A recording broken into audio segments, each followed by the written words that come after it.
এই চতুর্থ সোমবার পড়েছে বাংলার ২৪শে শ্রাবণ, ইংরাজির ১০ই আগস্ট। চতুর্থ সোমবারে পুজোর শুভ সময় রয়েছে ব্রহ্ম মুহূর্তে ধ্যান, জপ ও ব্রত সংকল্প গ্রহণের শুভ সময় ভোর ৪টে থেকে সকাল ৬টা পর্যন্ত।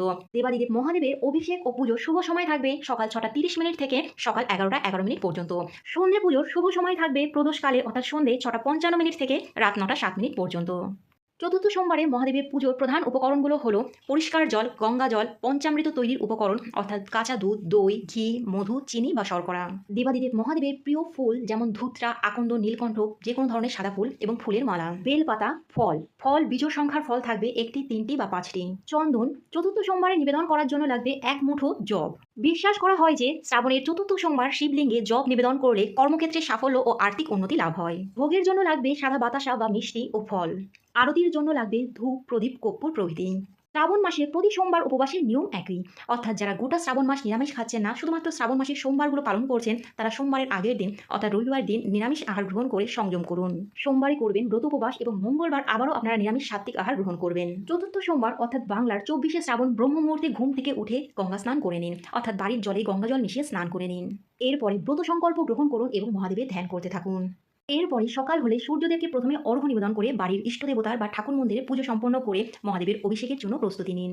পরিষ্কার জায়গায় গঙ্গাজল ছিটিয়ে একটি কাঁসা, তামা বা পাথরের বাটি বা ছোট থালা মতো রাখুন। এর ওপরে চন্দন দিয়ে ওম লিখুন। সেই পাত্রটির ওপরে ফুল ছিটিয়ে দিন এবং একটি বেলপাতা চন্দন লাগিয়ে সেখানে রাখুন। এবার এই পাত্রটির ওপরে শিবলিঙ্গ স্থাপন করুন।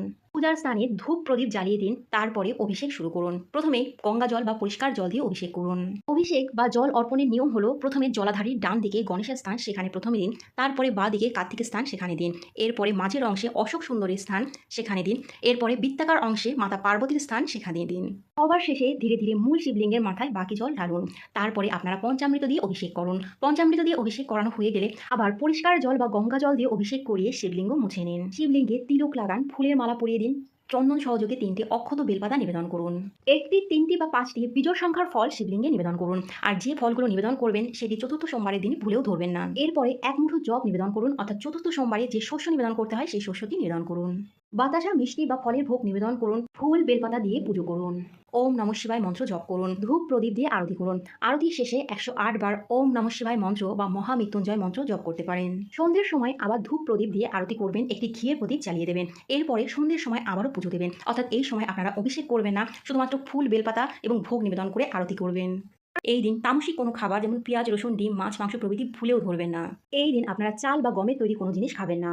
সাধারণ লবণের পরিবর্তে এই দিন আপনারা সন্ধক লবণ রান্নায় ব্যবহার করবেন। অতিরিক্ত তেল মশলা জাতীয় খাবার বা ভাজা পোড়া, বেগুন এবং শাক জাতীয় খাবার এই দিন বর্জনীয়। নেশা জাতীয় দ্রব্য থেকে এই দিন সম্পূর্ণ বিরত থাকবেন।